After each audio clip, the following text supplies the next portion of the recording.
आज हम समझेंगे कि कोई किताब अगर हमें पढ़नी हो तो उसे हम बेहतर तरीके से कैसे पढ़ सकते हैं। एक ही बार में उसका 90%, 99% या शायद पूरा का पूरा 100% कैसे निचोड़ कर अपने पास रख सकते हैं, अपने दिमाग में उसे इकट्ठा कर सकते हैं। इसके लिए मैं आपको कुछ टेक्निक्स बताऊंगा, कुछ रूल्स बताऊंगा जो आपको फॉलो करने होंगे। आप कोई भी किताब पढ़ना उसके बाद सीख जाएंगे, चाहे वो फिक्शन हो या नॉन फिक्शन हो। कोई भी किताब उठाकर आप पढ़ेंगे इन टेक्निक्स को फॉलो करके, तो मुझे पूरा भरोसा है कि आपको वो किताब शायद ही दोबारा खोलने की आवश्यकता पड़ेगी, या अगर पड़ेगी भी तो कुछ नोट्स को देखने के लिए पड़ेगी, कुछ इम्पॉर्टेंट फाइल्स को देखने के लिए पड़ेगी, वरना आप इन टेक्निक्स को अगर फॉलो करते हैं तो वही सफिशिएंट होगा। तो आइए शुरू करते हैं और समझते हैं कि किताब को कैसे पढ़ा जाए। सबसे पहली बात तो यह है कि आप कोई किताब पढ़ना शुरू करिए तो उस किताब को पूरा का पूरा अपना समझ के पढ़िए। उन किताब में अगर मार्किंग करनी हो, किताब में कोई पन्ना मोड़ना हो किसी जानकारी के लिए कि हाँ यहाँ से मैंने दोबारा शुरू करना है पढ़ना, या ये एक पर्टिकुलर जानकारी है जिसे अंडरलाइन करना ज़रूरी है, जिसे बाद में समझने के लिए पूरी की पूरी किताब ना पढ़नी पड़े, ये समझना होगा कि किताब अपनी समझ के पढ़नी होगी। अपना समझ के पढ़ने का मतलब कि उसमें निशान हम लगा रहे हैं तो ये नहीं हाँ नई किताब है ख़राब हो जाएगी। देखिए, किताब आप पढ़ रहे हैं जानकारियाँ इकट्ठी करने के लिए, उसमें से कुछ निकाल के अपने पास रखने के लिए। आप किसी एग्ज़ाम की तैयारी कर रहे हैं या इंटरटेनमेंट के लिए ये किताब पढ़ रहे हैं, तो मैं आपको बताऊंगा कि एक नॉन फिक्शन किताब बहुत ही बेहतर तरीके से कैसे पढ़ी जाती है। और इतिहास की किताब मैंने इसलिए ली है क्योंकि इतिहास एक बहुत ही बोरिंग सब्जेक्ट लगता है लोगों को। तो मैं आपको इस किताब के जरिए, आधुनिक भारत का इतिहास जो किताब है बिपिन चंद्रा की, इस किताब के जरिए मैं आपको बताऊंगा कि एक नॉन फिक्शन बुक को सही तरीके से कैसे पढ़ा जा सकता है और उसमें से ज़्यादा आउटपुट कैसे निकाला जा सकता है, वो याद रहेगा। वो कैसे याद रहेगा उसका भी मैं तरीका आगे बताऊँगा। तो सबसे पहली बात तो ये है कि अगर मैं आधुनिक भारत के इतिहास किताब की बात करूं तो आप लोगों में जिन लोगों ने पढ़ा है तो ज़्यादातर लोग यही करते हैं कि किताब खोला, पढ़ा, टिक लगाया और छोड़ दिया। मुझे पता है ज़्यादातर लोग यही करते हैं। इसके बाद जो दूसरे टाइप के लोग आते हैं वो ऐसा करते हैं कि किताब में जितने भी टिक्स उन्होंने किए हैं या कुछ अच्छी जानकारियाँ जो उन्हें मिली हैं वो एक कॉपी पे नोट कर लेते हैं।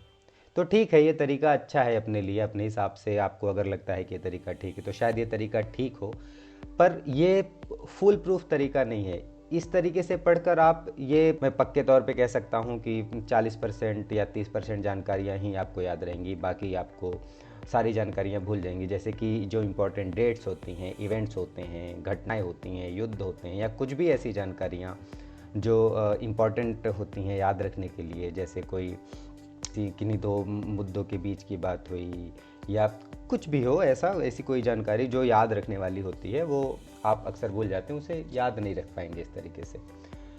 तो ऐसे में क्या किया जाए? ऐसे में आपको सबसे पहला काम ये करना है कि सबसे पहले जब आप पहली बार किताब पढ़ते हैं या जब आप किताब पढ़ते हैं तो उसमें पेंसिल से अंडरलाइन करिए।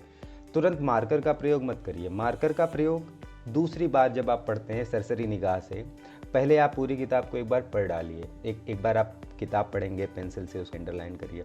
फिर जब आप किताब आगे पढ़ते जाएंगे और जानकारियाँ आपके दिमाग में इकट्ठा होती जाएंगी तो आपको समझ में आएगा कि बाकी पीछे की कुछ जानकारियाँ रही थी, वो किताब पढ़ते वक्त ही पहली बार में ही जो आपकी कुछ जानकारियाँ रही थी वो उतनी आवश्यक नहीं है, तो उन्हें आप मिटा सकते हैं, रबड़ से मिटा सकते हैं। और फिर बाकी जो इम्पोर्टेंट जानकारियाँ हैं उन्हें आप मार्कर से, किसी भी कलर का, 2 कलर का मार्कर, 3 कलर का मार्कर या सिंगल कलर का मार्कर जो हम यूज करते हैं उसके थ्रू आप उसे अंडरलाइन कर सकते हैं, मार्क कर सकते हैं। इसके बाद उसको इकट्ठा कैसे किया जाए, उसको समझा कैसे जाए। तो दूसरी बात यह है कि हमारे सामने कुछ ऐसी घटनाएं आती हैं, हमारे सामने कुछ ऐसी जानकारियाँ आती हैं जो हमें पहले से पता होती हैं, जिनके बारे में हम पहले से जान रहे होते हैं, या किसी टीवी शो में देख रहे होते हैं, किसी टीवी डिबेट में देख रहे होते हैं, देख चुके होते हैं, या किसी सीरियल में जो हमारे ऐतिहासिक सीरियल होते हैं। जैसे कि स्टार चैनल पे एक सीरियल आता था प्रधानमंत्री सीरीज करके, उसमें से कुछ जानकारियाँ, जैसे मैं अपना एक उदाहरण दे रहा हूँ कि वहाँ से पता रहती थी। तो उसमें क्या होता है कि जब आप कुछ पढ़ रहे होते हैं, जैसे आधुनिक भारत में जब मैं पढ़ता था तो बहुत सारी ऐसी जानकारियाँ थी जो वहाँ से उठा के मैंने उसको नोट की थी। जब कोई घटना होती थी वो गांधी जी से रिलेटेड हो या आज़ादी के बाद की कोई घटना हो, तो उसमें मैं क्या करता था कि जहाँ पे कोई ऐसी घटना आई वहाँ पे मैंने एक पेपर उठाया और वहाँ पे फटाफट नोट कर लिया उससे संबंधित, फिर उसको उसी पन्ने पे जहाँ पे वो जानकारी है उसी पन्ने में उसको फोल्ड करके रख दिया। फिर कभी जीवन में दोबारा मैं ये किताब खोलूँगा और मैंने वो किताब, वो जो मैंने अंडरलाइन किया उसे मैंने पढ़ना चाहा, तो वहाँ पे मुझे कन्फ्यूज़न नहीं होगा। फिर मैं वो पेज उठा के देखूँगा तो मुझे कोई और स्रोत खोलने की ज़रूरत नहीं पड़ेगी, कोई और सोर्स खोलने का ज़रूरत नहीं पड़ेगा मुझे, और मैं उसी अपनी एक सिंगल किताब से सारी जानकारी इकट्ठा कर लूँगा। इसके बाद ये आता है कि ऐसा ज़रूरी नहीं है कि हमको सब कुछ याद हो या हमको सब कुछ पता हो और हमने जो नोट कर दिया वही सब कुछ हो, वह सारा का सारा नोट्स वहाँ पे हमारा पूरा हो जाए। ऐसा अब ज़रूरी भी नहीं है। ऐसे में हम क्या कर सकते हैं, ऐसे में हमें ये करना चाहिए कि मैं जो करता हूँ मैं आपको बताता हूँ। मैं ये करता हूँ कि मैं एक वर्ड फाइल पे वे सारे हाइलाइट्स जो सबसे ज़्यादा इंपॉर्टेंट होते हैं उन्हें मैं एक वर्ड फाइल में नोट कर लेता हूँ, पॉइंट बना के मैं उन्हें एक वर्ड फाइल में नोट कर लेता हूँ। और मैं कोशिश करता हूँ कि जो मेरा वर्ड फाइल हो 3 पेज एक पूरी किताब का, जैसे कि आधुनिक भारत का इतिहास एक पूरी किताब, ये तकरीबन 300-400 पन्ने की किताब है, तो मैं कोशिश करता हूँ कि ये पूरी की पूरी किताब मेरी मैक्सिमम 5 पेज 6 पेज में पूरी की पूरी आ जाए। वैसे इससे कम में भी आप कर सकते हैं, आप चाहें तो इससे कम में भी हो जाएगा, क्योंकि आपको सिंगल लाइन यूज करना होता है या डबल लाइन, या थोड़ा बहुत अगर आप बहुत थोड़ी डिटेलिंग में जाना चाहते हैं तो 2-3 लाइन से ज़्यादा इस्तेमाल मत करिए, मैं यही सुझाव दूंगा। तो ऐसे में आप वर्ड फाइल का प्रयोग करके उन जानकारियों को इकट्ठा कर सकते हैं, उन्हें वहाँ पे रख सकते हैं। अब इसका फ़ायदा ये होगा कि उन वर्ड्स फाइल को आप ड्राइव में डाल लीजिए, अपने ड्राइव में डाल लीजिए, अपने फ़ोन में रखिए, कहीं पे भी रखिए। तो उसमें ऐसा होगा कि आप कहीं भी हैं पूरे भारत में, कहीं मान लीजिए कहीं बाहर है, आपके पास किताब नहीं, आपको रिवाइज करना है, उस केस में वो वर्ड फाइल आपका मदद करेगी। और ड्राइव में डालने का फ़ायदा ये होगा कि आप किसी भी सिस्टम पे किसी और के फ़ोन से भी सिर्फ अपना अकाउंट लॉगिन करके आप उस पेज को निकाल के उसको दोबारा से पढ़ सकते हैं। दूसरी चीज़ ये है कि अब हमें कोई नई जानकारी मिली तो उस केस में हम क्या करेंगे, उस केस में वही वर्ड फाइल आपकी मदद करेगी।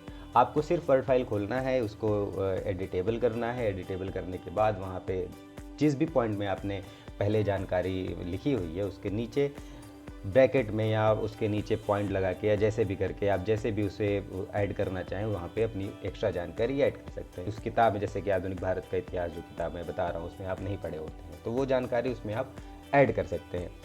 तीसरी बात ये आती है कि नोट्स कैसे बनाए। तो नोट्स बनाने का लगभग सारा तरीका मैंने आपको बता दिया, ठीक है। वर्ड फाइल बनाएं, उसे ड्राइव में डालें वगैरह वगैरह, ये सब करके आप उसका प्रॉपर इस्तेमाल कर सकते हैं। जो किताब आपने रखी है वहाँ से जो जानकारियाँ जुटाई हैं, जो जानकारी इकट्ठा की हैं, उन्हें आप प्रॉपर तरीके से उसका इस्तेमाल कर सकते हैं, कहीं भी कर सकते हैं और कभी भी कर सकते हैं।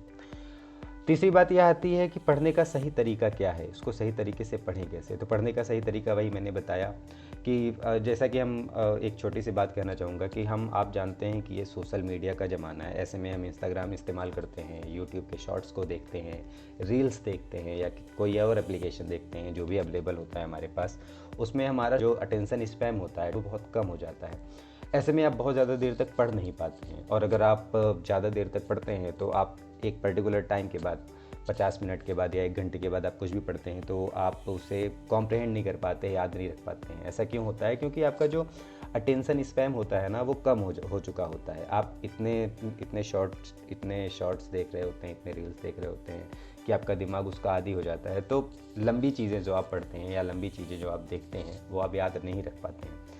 ऐसी सिचुएशन में आप क्या कर सकते हैं? ऐसी सिचुएशन में एक बहुत ही अच्छी टेक्निक है और साइंटिफिक टेक्निक है जिसको पोमोडोरो टेक्निक कहते हैं। शायद आपने इसका नाम भी सुना होगा। पोमोडोरो टेक्निक का इस्तेमाल करते हुए आप क्या कर सकते हैं कि 25 मिनट या 40 मिनट के 2 साइकिल में आप पढ़ाई कर सकते हैं। मतलब या तो आप 25 मिनट पढ़ने के बाद आप 5 मिनट का रेस्ट ले लीजिए, तो भी आप ये एक अच्छा तरीका है, या फिर आप 40 मिनट पढ़ने के बाद 10 मिनट का रेस्ट ले लीजिए।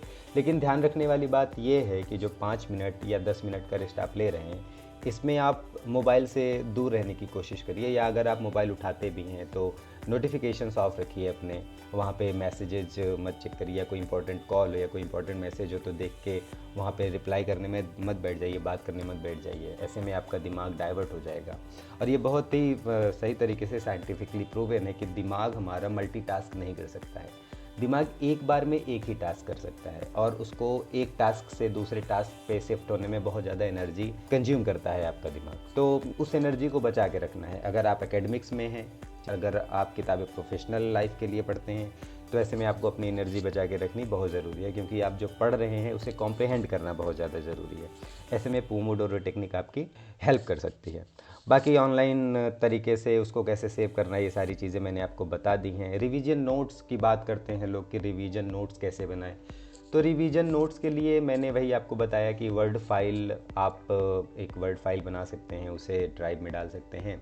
वहाँ से आप आराम से कहीं से भी कैसे भी उसको एक्सेस करके रिवीजन कर सकते हैं। इसके अलावा कुछ और साइंटिफिक तरीके हैं, जैसे कि स्निपेट्स बना सकते हैं, आप छोटे छोटे स्निपेट्स बना सकते हैं।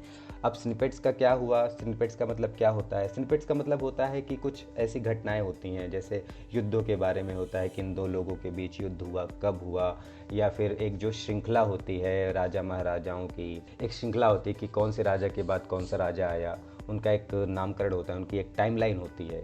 हाँ, एक टाइमलाइन हो, टाइमलाइन को कैसे याद रखा जाए। इसके लिए जो मैं इस्तेमाल करता था, मैं फ्लो चार्ट बनाता था। एक एप्लीकेशन है, मैं आपको उस एप्लीकेशन का लिंक दे दूंगा, वो एंड्रॉयड और एप्पल दोनों में मिलता है। सिंपल माइंड का इस्तेमाल करता था मैं फ्लो चार्ट बनाने में। वहाँ से आप कलरफुल फ्लो चार्ट्स बना सकते हैं। उन फ्लो चार्ट्स के माध्यम से आप टाइमली में राजाओं के डिसेंडेंसीज वगैरह नोट कर सकते हैं, कौन सा राजा कब आया, उनका किससे युद्ध हुआ, कौन जीता, युद्ध का कारण क्या था, वो सब एक बहुत ही बेहतरीन तरीके से, बहुत ही सिंपल तरीके से, बहुत ही ऑर्गेनाइज वे में आप सिंपल माइंड के थ्रू आप उसे नोट कर सकते हैं। और सिंपल माइंड का फ़ायदा ये है कि आप उसे कहीं भी कैसे भी एक्सेस कर सकते हैं। आप अपना अकाउंट लॉगिन करिए, उसका एक क्लाउड स्टोरेज होता है, वहाँ पे आप क्लाउड स्टोरेज में कैसे भी उसे एक्सेस कर सकते हैं। इसके अलावा आप फ्लिपकार्ट्स का इस्तेमाल कर सकते हैं, जैसे डेट्स याद करनी हुई, किन्हीं दो राजाओं के बीच कौन सा युद्ध हुआ है, कहाँ युद्ध हुआ है, इन सब के लिए आप फ्लिपकार्ट्स का इस्तेमाल कर सकते हैं। अब फ्लिपकार्ट्स क्या होते हैं? फ्लिपकार्ट्स में होता है कि ये भी एक एप्लीकेशन के थ्रू ही मिलता है। इसमें दो जैसे सिक्के होते हैं ना, तो सिक्के की तरह इसमें दो पहलू होते हैं। ये आपके ऊपर है कि आप पहले क्या डालना चाहते हैं। अगर आपने पहले मान लीजिए जैसे मालवा का युद्ध कब हुआ, तो मालवा का युद्ध आपने आगे वाले हिस्से पे डाल दिया, और फिर आप याद करने की कोशिश करिए मालवा का युद्ध कहाँ हुआ, कब हुआ, किसके किसके बीच हुआ। आपको नहीं याद आ रहा है, उस पर टैप करेंगे तो तुरंत वो फ्लिप हो जाएगा, और पीछे उसके संबंध में आपने जो जानकारियाँ उस फ्लिप कार्ड में डाली होंगी वो सब आपको दिख जाएंगी। तो ऐसे करके आप आराम से उन जानकारियों का रिवीजन कहीं भी कैसे भी कर सकते हैं। जानकारियों को बार बार रिवाइज करके आप अपनी किताब को अच्छे से पढ़ सकते हैं। तो ये सारे तरीके थे छोटे छोटे जो मैं आपको बताना चाहता था कि ये किताब पढ़ने के लिए आप कौन कौन से टेक्निक्स फॉलो कर सकते हैं या कैसे नोट्स बना सकते हैं। आशा करता हूँ कि ये वीडियो आपकी कुछ मदद करेगी और आप इससे कुछ नया सीख पाएंगे। ये मेरा पहला वीडियो है, इसमें कोई त्रुटि हुई हो तो उसके लिए मैं क्षमा चाहता हूँ, और मेरे लिए कोई सुझाव हो या और वीडियो चाहते हो तो उसके लिए मुझे ज़रूर बताएं।